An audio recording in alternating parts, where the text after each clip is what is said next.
The violent crackdown on protests has alarmed the international community, especially since the arrest of opposition leader Leopoldo Lopez, whom the president accuses of preparing the way for a coup d'etat. Meantime, the government of the Republic of Cuba has strongly condemned what it calls attempts to perpetrate a coup d'etat against the constitutional government of the Bolivarian Republic of Venezuela. In a media release, Havana denounces the violent incidents that caused several deaths and dozens of injuries, as well as attacks on public institutions, burning of vehicles and destructions, which were organized by what Cuba refers to as fascist groups. The Cuban government, the release adds, expresses its full support to the Bolivarian and Chavista revolution and calls for the broadest international solidarity, and convinced that the Venezuelan people will defend its irreversible achievements, the legacy of Hugo Chavez Farias, and the government that it freely and sovereign elected, headed by President Maduro. It is worthwhile remembering the dispatch adds that the incidents occurred Friday while the Venezuelan youth and the entire nation were celebrating the bicentennial of the Battle of La Victoria, where similar to those occurred on April 11, 2002, which were then magnified by some accomplice governments, oligarchy circles, and transnationals as part of what Havana referred to as a coup that was later on defeated by the people's mobilization around the triumphant return of Chavez. Likewise, Cuba, the release states, reiterates its unconditional support to the indefatigable and evident efforts of President Maduro and the political and military leadership of the Bolivarian Revolution to preserve peace, incorporate all sectors of the country, and promote the economic and social development of the fraternal nation. The release ends. And to other news, with both rebel forces and government negotiators still locked in frantic talks in Switzerland, the situation on the ground in Syria remains highly volatile. Reports say both sides have intensified tit-for-tat attacks to gain grounds in the war. One report says rebel forces have used mines to blow up the Carlton Hotel in the old city of Aleppo, and a bomb blast has killed a policeman in the Bahraini capital, Manama. This comes amid widespread protests marking the 3rd anniversary of the brutal crackdown on opposition protests. We have details of those stories and others in this news roundup. At least 33 people were killed in Syria on Friday in a car bomb outside a mosque held by rebels in a town in the south of the country. Activists have accused regime forces of being behind the attack. Meanwhile, to the north, in Aleppo, rebels detonated mines under the Carlton Hotel in the old city, leaving at least 5 dead. As it is proving difficult to get essential supplies to Homs, the UN mediator Lakhdar Brahimi imposed a final face-off between the representatives of the opposition and the Syrian government.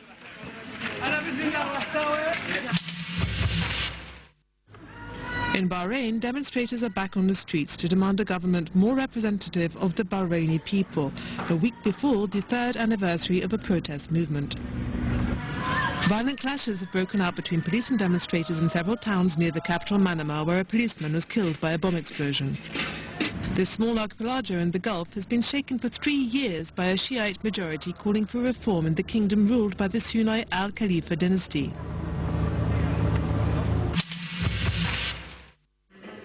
Ukraine's opposition is calling for another major demonstration in Kiev on Sunday to prepare for a peaceful offensive as talks with the government have stalled. The opposition believes that President Yanukovych is no longer free to make independent decisions against Russia since he refused to sign an association agreement with the European Union. The opposition considers the only possible negotiation with Yanukovych is that of his departure. Snow and freezing rain is hampering daily life throughout the eastern United States, with the worst tempest expected this winter likely to paralyze numerous states from Georgia and South Carolina to the northernmost regions of the country and eastern Canada. Snowfall will probably make travel dangerous. Weather forecast services recommend that people stay put as much as possible and advise motorists to carry flashlights and food. Nearly 7,000 flights have been cancelled. We now take our second break. Have you seen my beautiful baby? Yes, so what's up, people? It's your boy, Mr. Flavor Nabania, all the way from Nigeria. Gambia, are you ready now for your boy, Mr. Flavor Nabania, live in concert on the 22nd of February 2014, and it's going down at the Independence Stadium. Are you ready now for all my adadas? Are you ready now for shaking your Are you ready? Mr. Flavor says so. This is brought to you by Coconut Residence and Gamtel. Are you ready now? Let's go there. So if you don't know, now you know. Go get your tickets. February 22nd, 2014, Independence Stadium. Mr. Flavor, live. Gambia, let's go there. Oyolema!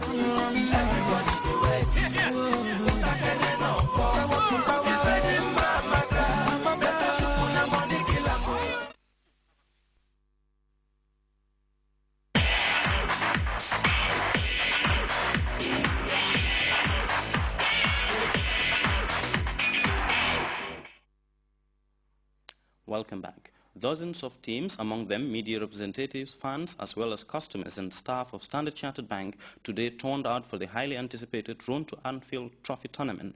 Ababakar Senghor reports the first round of the knockout competition saw some thrilling contests, including the nail-biting penalty shootout between Grts and Cannon.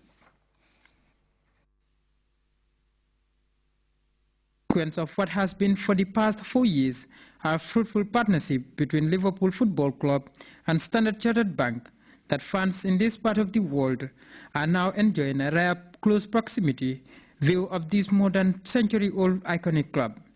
And since the bank opened up the doors of opportunity to Liverpool football fans to sample the feel of being part of the Liverpool football family, a number of LFC supporters have already made it to Anfield. The next batch is set to be the biggest. No wonder there is so much media coverage about the Road to Anfield initiative.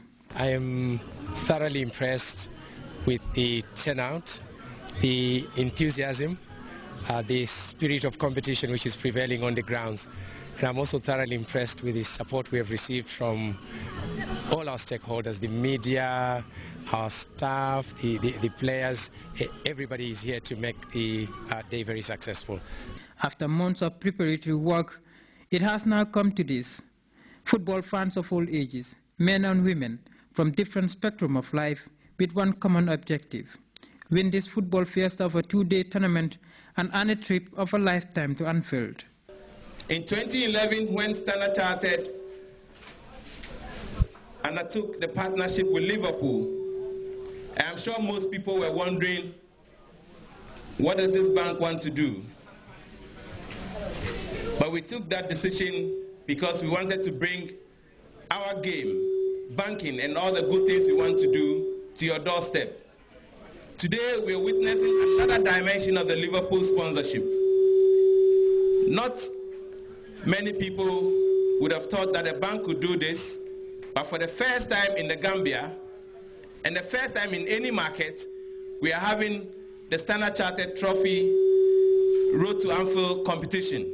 This was not a day for speeches, as dozens of teams, among them customers, media partners of the bank, and staff put in the final touches to preparations for the highly anticipated contest.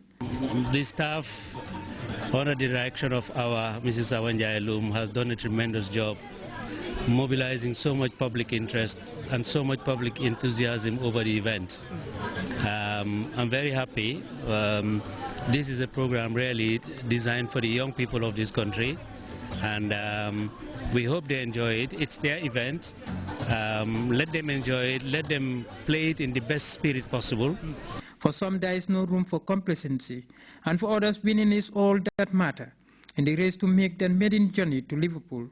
But in the various tussles, there can only emerge a winner. We want to give back. We've got a lot from the local communities in which we operate across the world. This is a way of giving back to the local community. We're giving a team here the opportunity to travel to Liverpool and to take part in that competition.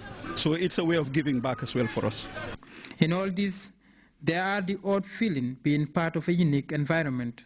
No, it's beautiful, you know, when sometimes, you always give, and then you have another company doing the same thing. It's nice, it's lovely, and it's a day out here. You're seeing everyone playing, everybody's happy.